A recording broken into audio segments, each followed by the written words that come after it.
Well, the story is very simple. Life was coming back to normal, as many of you witnessed who were here, just before the airstrikes. Shops opened, the banks opened, people went back to school, schools, universities, hospitals were performing very well. Life was coming back, not just to Tripoli, but to everywhere in Libya. But then the airstrikes started. And of course, I don't want to lecture you on the psychological effects of airstrikes. First of all, there have been civilian casualties. But even people who feel, let's say, safe and they are not targeted, the psychological effects of airstrikes are terrible. People hear these mighty explosions in the evening. Their children cry. You could talk to Libyan families.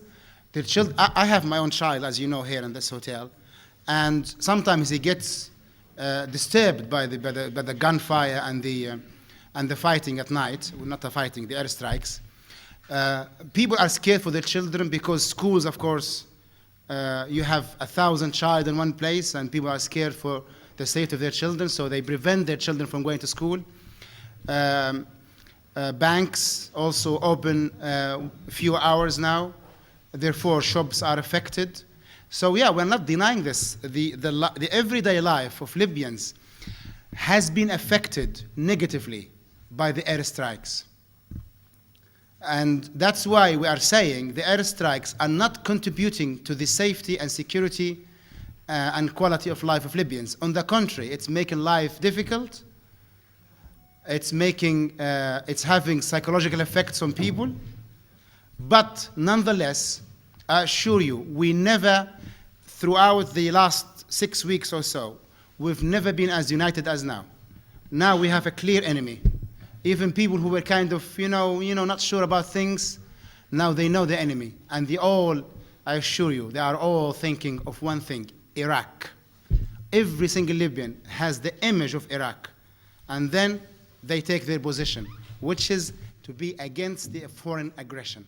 And every Libyan is saying, why aren't they doing anything for Iraq now after they have destroyed it? Just a quick question. You said that the Libyan government, of course, would not withdraw from cities. That's not what an army does. Would you say that that's a rejection of the rebels' peace offer? We right there? The rebels never offered any peace. We are the ones who offered peace weeks ago, and we said we're gonna talk and let's sit down and everything. The rebels are, you're not offering peace if you are making impossible demands. It's a trick. It's a trick. So, okay, I could come to the rebels and say, rebels, I offer you peace. Get out of Benghazi on a ship. This is my condition. You can't do that. These are our cities. These are the cities of the Libyan government. You hate this government, you can hate it. Many people hate the governments. That's not the question. If you want peace, you keep things as they are, you sit down and you negotiate. But to make impossible demands is a trick. So what they are doing is not a genuine wish for peace. They are trying because they have been embarrassed by our continuous request for peace. And they thought by this trick they will embarrass us back. They are not. They are weaker morally and legally. I want to raise a serious and painful political question. During my stay here, talking to people, and back when I was in Germany, many people thought when Turkey joined the NATO command, so what was the NATO action, that the conflict will stop. As far Yeah. This Yeah. is you, but what you challenge that even under surrendering, the same is happening like before. And that raises for you and for other people, Yeah. that question. Well, we know there are reasonable governments and reasonable people in Europe, officials, but they are not, unfortunately, taken as aggressive and positive steps and initiatives as we would like them to do. We need people to step forward and talk and speak loudly to protect Libyans and the Libyan nation from these airstrikes. I would like you to pay attention to this, please. The very fact that these airstrikes are continuing every day tells you something, that they are not for the protection of civilians. If you are really interested, then you would maybe, I'm not saying that the very fact of the airstrikes was right, but maybe at least you would strike for a night or two and then wait for the effect.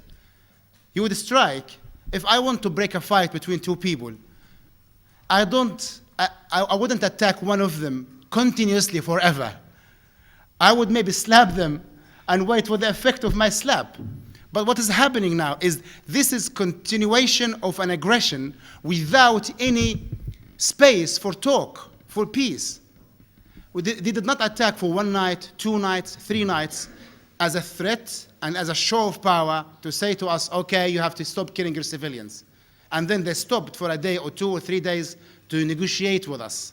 Especially we said we are ready for negotiation. But they continued non-stop without negotiating with us, without speaking to us. We have no channel with them. We have no meetings. They are refusing to receive our representatives. So this is another indication what they want to do. They want to destroy the Libyan army completely to make it easier for them to invade Libya or completely control it and take the oil. There are signs, a logical signs. Yes, please. You were very critical of human rights organizations, and you're quite right that some of their complaints have dealt with people and you've dealt with that in your own way. But part of the criticism, for example, most recently by Amnesty International, is of the arrests, detentions, and disappearances of people actually in Tripoli, some of which have been documented. We have, excuse me. No, excuse me, let me answer the question. No, I will answer the question, please. Again, okay, you cannot be lost in details. I'm gonna insist on the foundations of logic. We said to everyone, come and investigate. How is this weak in any way? We said, so they are hearing reports. Do you know how they hear reports? They receive phone calls. They receive phone calls saying, oh, 5 people in my neighborhood disappeared. People hear the word Amnesty International and they think it's some sort of divine power, whatever they say is right. These people, I worked with them. I tried actually to even organize trips for them when I was in London, cycling trips and stuff like that. These people, they rely on reports from people phoning them in their offices. We say to them, come to the ground and investigate what is happening. Why aren't they responding positively? Our logic is so powerful that we are standing here prepared to die for it because we think this is the truth. Even these organizations, they seem to be either ignorant, completely unprofessional, or they have agendas they're following. They have to answer this question. Nick?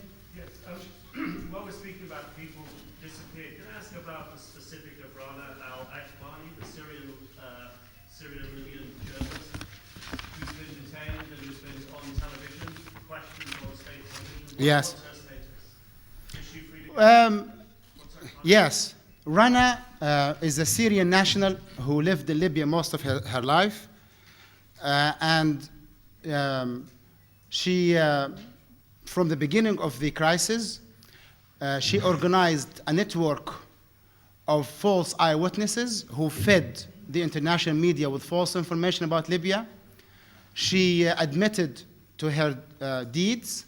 She actually was the whole time sitting in her home, and she would phone news agencies around the world and claim that she is talking from Benghazi and she is witnessing a massacre in Benghazi. Then she would phone and change her accent, because she's good with accents, Libyan accent. She lived in Libya most of her life. She would phone another news agency and claim she is in Misrata and that she is surrounded by dead people killed by the Libyan army. Then she would ask someone else in her network to phone another news channel and say something similar. We have the proof for what she did. We have recorded her phone calls. We have shown the phone calls on Libyan TV. She admitted that she established the network. She admitted that she lied. She admitted that she helped an enemy at the time of war. She contacted the rebels and she fed them false information at a time of war. So she is detained, she's being investigated. She was shown on TV, you saw her, she looked healthy, she was speaking calmly.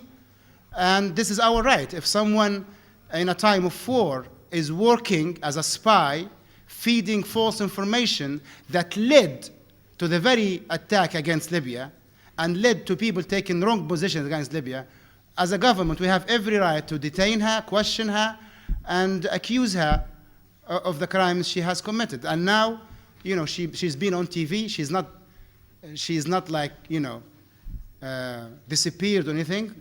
Her location is known. She is under the command of the Libyan authorities, and her case will take its course. And you know, she has the right to defend herself. It's a normal case. Yes, please. And then I have something important to deal with here. Musa, you said that journalists would be given access to Imam al-Abadi by... Yes, yeah. Yes, I need people, the female journalists. There's a fight going on between the female journalists. I need you to choose two, Deborah and the others. Two female journalists, please.